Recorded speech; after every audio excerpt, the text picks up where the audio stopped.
মূল্যস্ফীতির জাতাকলে পিষ্ট গ্রামীণ জনপদ, শহরের তুলনায় বেড়েছে জীবনযাত্রার ব্যয়, স্বস্তি দিতে বাজার ব্যবস্থাপনায় বৈষম্য কমানোর তাগিদ।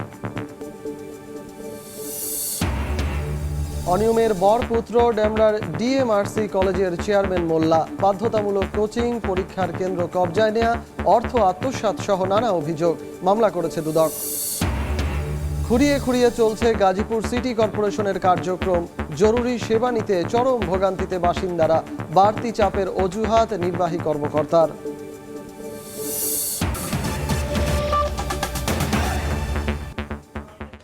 সময় সংবাদে আছি আমি সজল মিত্র রিচার্ড। কর্মব্যস্ত নগর জীবনে জীবনযাত্রার ব্যয় গ্রামের তুলনায় বেশি থাকে, তাই ব্যয় বৃদ্ধির হারও শহরে বেশি। তবে বাংলাদেশে যেন উল্টো চিত্র, শহরের তুলনায় গ্রামেই জীবনযাত্রার ব্যয় বৃদ্ধির হার বাড়ছে। অক্টোবর মাসের মূল্যস্ফীতির চিত্র বলছে খাদ্য ও খাদ্য বহির্ভূত উভয় ধরনের মূল্যস্ফীতির চাপে গ্রামের মানুষ শহরের তুলনায় বেশি ভুগছে। এমন বাস্তবতায় পল্লী জনগোষ্ঠীকে স্বস্তি দিতে বাজার ব্যবস্থাপনায় বৈষম্য কমানোর তাগিদ দিচ্ছেন অর্থনীতিবিদরা। সরকারিভাবে নানা পদক্ষেপ নেয়ার পরও ঠেকানো যাচ্ছে না নিত্যপণ্যের ঊর্ধ্বগতি। মূল্যস্ফীতির প্রভাবে গ্রামে জীবনযাত্রার ব্যয় শহরের সাথে পাল্লা দিয়ে বাড়ছে। শুধু তাই নয়, গ্রামে এই ব্যয় বাড়ার হার ছাড়িয়েছে শহরকেও। পল্লী অঞ্চলের মানুষজন জানাচ্ছেন তাদের কষ্টের কথা। একটা ভালো জিনিস খাইতে গেলে কমসে কম 600-700 টাকা লাগবে। মায়েরা অসুস্থ, দেশি মুড়ি খাইবো, আমার তো সমর্থন নাই। জিনিস বর্তমানে খাই নাই, ওখানে দুল 80 টাকা 90 টাকা কেজি অভাব পড়ে আছে বর্তমানে। আধা কেজি পুড়ে যদি 75 টাকা কিনে, তার মাছ যদি 300 টাকা, তার বাকি সংসারটা কিভাবে চলবো? বাচ্চা 3টা সাবজেক্ট পড়াবে গেলে মনে করেন মোটামুটি 4000 টাকা লাগে। কোনোদিন শখ করে আব্বু একটু ঘুরতে যাবো, এই ঘোরার টাকাটা দিতেই আমাদের কষ্ট হয়ে যায়। পরিসংখ্যান ব্যুরো বিবিএস বলছে অক্টোবর মাসে গ্রামে খাদ্য মূল্যস্ফীতির হার শহরের তুলনায় বেশি, যদিও গ্রামই খাদ্যের প্রধান যোগানদাতা। অন্যদিকে খাদ্য বহির্ভূত পণ্য ও সেবা গ্রামের ভোক্তারা কম গ্রহণ করলেও এই খাতের মূল্যস্ফীতি তাদের বেশি ভোগাচ্ছে। শহরাঞ্চলে কিন্তু ওই মূল্য বৃদ্ধি হলে সেটা নিয়ে হইচই বেশি হয়, সেটা নিয়ে কথাবার্তা বেশি হয়।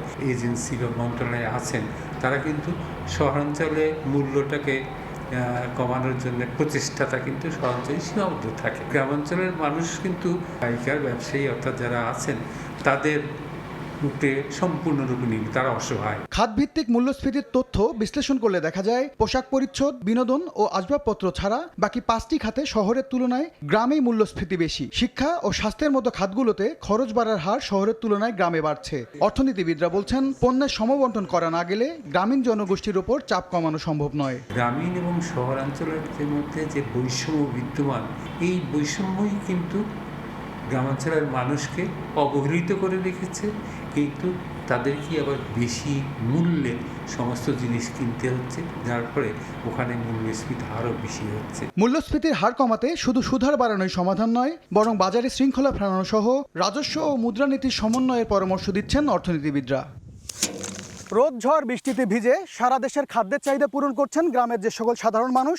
সরকারি হিসেব বলছে মূল্যস্ফীতির কষাঘাতে সবচেয়ে বেশি জর্জরিত তারা। যেটুকু আয় তা দিয়ে সংসার চালাতে গিয়ে খাদ্য বহির্ভূত পণ্য ছাড়াও শিক্ষা ও চিকিৎসা খাতে ব্যয় কমাতে বাধ্য হচ্ছেন তারা। MS আরিফিন, সময় সংবাদ, ঢাকা। মেয়র কাউন্সিলরদের অপসারণের পর খুঁড়িয়ে খুঁড়িয়ে চলছে গাজীপুর সিটি কর্পোরেশনের কার্যক্রম। জন্ম, মৃত্যু, ওয়ারিশ সনদ সহ জরুরি সেবা নিতে চরম ভোগান্তিতে বাসিন্দারা। সেবা বঞ্চিতদের অভিযোগ, এতে সামাজিকভাবেও সৃষ্টি হচ্ছেন নানা সংকট। সিটির প্রধান নির্বাহীও বলছেন বিশাল জনসংখ্যার বিপরীতে বাড়তি দায়িত্ব পালন করতে গিয়ে তাদেরও চাপ সামলাতে হচ্ছে কয়েক গুণ। জুনায়েদ রুবেলের ছবিতে রাজিবুল হাসানের রিপোর্ট। সন্তানদের স্কুলে ভর্তি করাতে স্ত্রীর জন্ম সনদ নিতে এসেছেন মোহাম্মদ জামাল মিয়া। 2 ঘন্টারও বেশি সময় অপেক্ষা করেন শিমুলতলির কাউন্সিলর অফিসে, অথচ ঘন্টার পর ঘন্টা ফাঁকা চেয়ার, নেই দায়িত্বে থাকা সচিব। কোনো সময় অন্য জায়গায় ব্যস্ততা দেখা যায়, সচিব নাই, সচিব গেছে অন্য জায়গায়। আজকে 2 থেকে 2.5 ঘন্টা ধরে বসে রয়েছে। অনেকটা ওয়ার্ডের মধ্যে এইভাবে যদি আমাদের মতো সাধারণ জনগণের সাথে যদি এরকম হয় তাহলে কীভাবে চলবে বলেন? এমন পরিস্থিতি আয়তনে দেশের সবচেয়ে বড় গাজীপুর সিটি কর্পোরেশনের 8টি অঞ্চলেই। কোথাও দায়িত্বপ্রাপ্ত সরকারি কর্মকর্তার ব্যস্ততার অজুহাত, কোথাও উপস্থিতি অনিয়মিত। 5 আগস্টের পর বিশেষ পরিস্থিতিতে দেশের সবকটি সিটি কর্পোরেশনের জনপ্রতিনিধিদের অপসারণ করে অন্তর্বর্তী সরকার। স্থানীয়রা বলছেন এরপর থেকেই নাগরিক সেবায় ভোগান্তি বাড়ছে মাঠ পর্যায়ে। সরাসরি জনগণের সঙ্গে সম্পৃক্ত জনপ্রতিনিধি না থাকায় জন্ম মৃত্যু নিবন্ধন, সংশোধন, ওয়ারেশন সার্টিফিকেট সহ জরুরি সেবা পেতে ছুটাছুটি করতে হচ্ছে নগরবাসীকে। কোন ম্যাজিস্ট্রেট আসবে কারোই চিনি না, কোথা থেকে কোথায় যাব। এক সপ্তাহ যাবত একটা কাগজের জন্য ঘুরতে হচ্ছে, দৌড়াদৌড়ি করতে হচ্ছে। এতে কি হচ্ছে? জনগণের কি উপকার হচ্ছে? না, জনগণ ক্ষতিগ্রস্ত হচ্ছে। যারা এই ছাত্র আন্দোলনে পক্ষে ছিল বা যারা ছাত্রদের বিপক্ষে যায় নাই, তাদেরকে রেখে অন্তত বর্তমান যে সংকট তৈরি হয়েছে সেটা কাটানো সম্ভব। এদিকে অপসারণ হওয়া জনপ্রতিনিধিদের দাবি, তাদের যে সামাজিক দায়বদ্ধতা সেটি প্রশাসনের কর্মকর্তারা সঠিকভাবে পালন করতে না পারায় দুর্ভোগ বাড়ছে। প্রতিটা ঘর যেভাবে আমরা চিনি সেভাবে তো একটা সরকারি কর্মকর্তা চিনে না। শামসুর ছেলের নাম জামাল, এটা আমরা জানি, কিন্তু এটা তারা জানে। তাহলে আপনি কিভাবে লিখবেন সে এখানে স্থানীয় বাসিন্দা? এই কারণে দেখা যেতেছে আপনি 10 দিন ঘুরাইতেছেন। এখন 10 দিন ঘুরতে গেলে সে কাগজ না পেলে তো সে তো অ্যাপ্লাই করতে পারবে না। কাউন্সিলর তার যে কর্মপরিধিটা, সামাজিক যে দায়বদ্ধতা, সেটা কিন্তু প্রশাসনের নাই। এখানে প্রায় 19টা ওয়ার্ডের দায়িত্বে একজন প্রশাসক। 19টা ওয়ার্ড একজন প্রশাসক কিভাবে চালাবে? সিটির নির্বাহী কর্মকর্তা বলছেন, পরিবর্তিত পরিস্থিতিতে একরকম বেসামাল অবস্থায় 3-4 গুণ কাজ করতে হচ্ছে। কাউন্সিলর সাহেবরা যেভাবে করতেন ওইভাবে আমরা করতে পারতেছি না, বাট আমরা প্রশাসনিকভাবে যেটা করার সেটা আমরা করেই যাচ্ছি। যেখানে মানুষ চেনা যায় না, ভাসমান ভোটার আছে, গাজীপুরটা একটু চ্যালেঞ্জিং, প্রবলেমগুলো এরাইজ হয় কেস টু কেস, সেগুলো আমরা দেখে তাৎক্ষণিকভাবে সমাধান করার চেষ্টা করি। হয়তো একটু ডিলে হয়। 329.53 বর্গ কিলোমিটার আয়তনের এই শিল্পনগরীতে 25 লাখের বেশি জনসংখ্যার পরিসংখ্যান থাকলেও বর্তমানে যা কয়েক গুণ বেশি। রাজিবুল হাসান, সময় সংবাদ, গাজীপুর। বড় বড় গর্ত আর খানাখন্দে নারায়ণগঞ্জ পোস্তগোলা সড়ক মরণ ফাঁদে পরিণত হয়েছে। 1.5 দশকেও হয়নি কোনো উন্নয়ন, প্রায়ই ঘটছে ছোট বড় দুর্ঘটনা। আর্থিক ক্ষতিগ্রস্ত হচ্ছেন পরিবহন মালিক ও চালকরা। ব্যবসায়ীরা বলছেন, ঝুঁকিপূর্ণ সড়কের কারণে বিসিক শিল্পনগরী সহ পোশাক কারখানাগুলো বিদেশি ক্রেতারা আসছেন না। শওকত আলী সৈকতের তথ্য ও আরিফ হোসেনের ছবিতে রিপোর্ট। নারায়ণগঞ্জের পাগলা বাজার থেকে চাষারা পর্যন্ত সড়ক জুড়ে জল, কাদা আর বড় বড় গর্ত। হেলে ধুলে চলছে যানবাহন, গাড়ি উল্টে প্রায়ই ঘটছে দুর্ঘটনা। একই অবস্থা চাষারা থেকে পঞ্চবটি পর্যন্ত। খানাখন্দ আর এবড়ো থেবড়ো সড়কে সীমাহীন দুর্ভোগ যাত্রী ও চালকদের। প্রায় 1.5 দশক ধরে নারায়ণগঞ্জ শহরের চাষারা থেকে ঢাকার পোস্তগোলা পর্যন্ত 12 কিলোমিটার সড়ক এখন মরণ ফাঁদ। দিন দিন চলাচলের অনুপযোগী হয়ে পড়েছে ঢাকা নারায়ণগঞ্জের এই সড়কটি।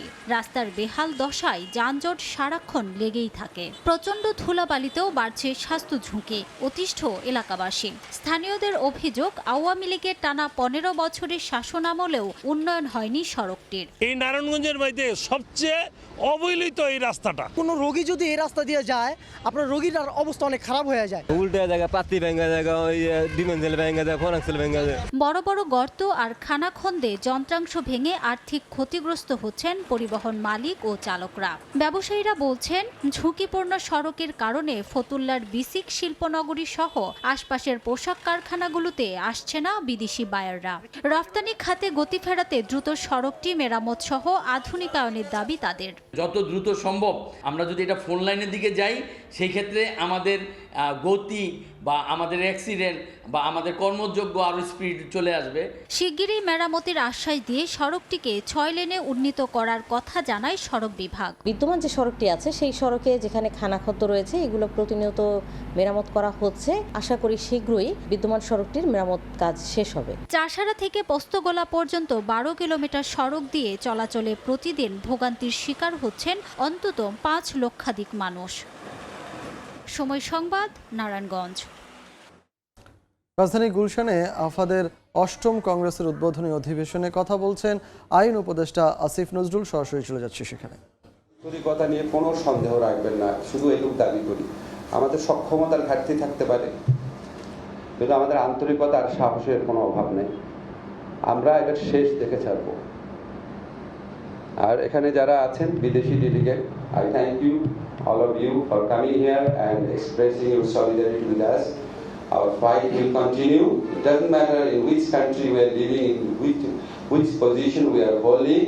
We belong to a same family, and that is the family of victim asking for justice. Thank you very much. রাজধানীর গুলশানে কথা বলছিলেন আইন উপদেষ্টা আসিফ নজরুল। আমরা এতক্ষণ সরাসরি ছিলাম সেখানে। নির্বাচনে জয়লাভের পরপরই মার্কিন প্রতিরক্ষা দপ্তর থেকে কর্মকর্তা ছাঁটাইয়ের প্রক্রিয়া নেমেছে ডোনাল্ড ট্রাম্পের দল। পেন্টাগনের যেসব কর্মকর্তাকে ছাঁটাই করা হবে তাদের তালিকা তৈরি করছে তারা। বরখাস্তের সম্ভাব্য তালিকায় মার্কিন সামরিক বাহিনীর জয়েন্ট চিফস অব স্টাফ অন্তর্ভুক্ত হতে পারেন বলে জানা গেছে। ধীরে ধীরে নিজের প্রশাসন সাজাতে শুরু করেছেন নবনির্বাচিত মার্কিন প্রেসিডেন্ট ডোনাল্ড ট্রাম্প। আগামী 4 বছর যুক্তরাষ্ট্রের শাসন ব্যবস্থার হাল ধরতে যাদেরকে পাশে চান এর মধ্যেই তাদের বাছাই করতে শুরু করেছেন তিনি। একই সঙ্গে কাদেরকে পাশে চান না তাদের তালিকাও তৈরি করছে ট্রাম্পের ক্ষমতা গ্রহণ প্রক্রিয়ার কাজে যুক্ত দল। মার্কিন প্রতিরক্ষা দফতরের বেশ কিছু কর্মকর্তার নাম এর মধ্যেই যুক্ত হয়েছে সেই তালিকায়। প্রতিরক্ষা মন্ত্রী হিসেবে হেগসেথের নাম ঘোষণার একদিন পরই মার্কিন সামরিক বাহিনীর জ্যেষ্ঠ কর্মকর্তাদের বরখাস্ত করার পরিকল্পনার বিষয়টি প্রকাশিত হয়। বিভিন্ন সূত্রে পাওয়া তথ্য অনুযায়ী পেন্টাগনের কর্মকর্তাদের বরখাস্তের পরিকল্পনাটি বর্তমানে প্রাথমিক পর্যায়ে আছে। ট্রাম্পের প্রশাসন গোছানোর প্রক্রিয়া এগিয়ে যাওয়ার সঙ্গে সঙ্গে এই পরিকল্পনায় পরিবর্তন আসতে পারে। তবে বরখাস্তের সম্ভাব্য তালিকায় মার্কিন সামরিক বাহিনীর জয়েন্ট চিফ অব স্টাফ অন্তর্ভুক্ত হতে পারেন। এছাড়াও ট্রাম্পকে ফ্যাসিবাদী আখ্যা দেওয়া যুক্তরাষ্ট্রের সাবেক শীর্ষ জেনারেল মার্ক মিলের সঙ্গে যারা সংশ্লিষ্ট সেসব মার্কিন কর্মকর্তাদের নিশানা করতে পারে ট্রাম্প প্রশাসন। এই বিষয়ে ট্রাম্পের প্রচারণা শিবিরের সঙ্গে যোগাযোগের চেষ্টা করলে কিছু বলতে রাজি হননি তারা। এই পরিকল্পনা কতটুকু বাস্তবায়নযোগ্য সে বিষয় এখনো পরিষ্কার নয়। যদিও অতীতে মার্কিন প্রতিরক্ষা দফতরের কিছু কর্মকর্তার বিরুদ্ধে ব্যাপক সমালোচনা করতে দেখা গেছে ট্রাম্পকে। সাদিয়া তাসনিম, সময় সংবাদ। এ পর্যায়ে শীর্ষ সংবাদগুলো জানিয়ে দিচ্ছি আরেকবার। মূল্যস্ফীতির জাতাকলে পিষ্ট গ্রামীণ জনপদ, শহরের তুলনায় বেড়েছে জীবনযাত্রার ব্যয়, স্বস্তি দিতে বাজার ব্যবস্থাপনায় বৈষম্য কমানোর তাগিদ। অনিয়মের বরপুত্র ডেমরার ডিএমআরসি কলেজের চেয়ারম্যান মোল্লা, বাধ্যতামূলক কোচিং, পরীক্ষার কেন্দ্র কবজায় নেওয়া, অর্থ আত্মসাৎ সহ নানা অভিযোগ, মামলা করেছে দুদক। এবং খুঁড়িয়ে খুঁড়িয়ে চলছে গাজীপুর সিটি কর্পোরেশনের কার্যক্রম, জরুরি সেবা নিতে চরম ভোগান্তিতে বাসিন্দারা, বাড়তি চাপের অজুহাত নির্বাহী কর্মকর্তার।